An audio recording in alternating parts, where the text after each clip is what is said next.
Good morning ka-farmers. So ito na pala yung update sa ating pipino guys.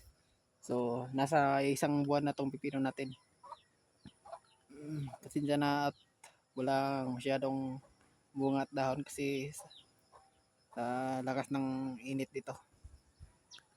Parating na yung summer season. So ganito yung pipino namin dito. Pag ganito yung style ng pipino is halatang kulang sa tubig. Kaya no choice tayo.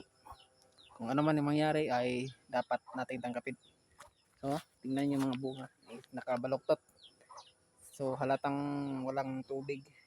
Kasi matigas na yung lupa. Ito pa rin dito. Marami pa tayong pipino. Ayan o. Ando naman pipino natin. Pero, hindi talaga maganda yung tubo kasi oh, mainit na yung panahon dito sa amin.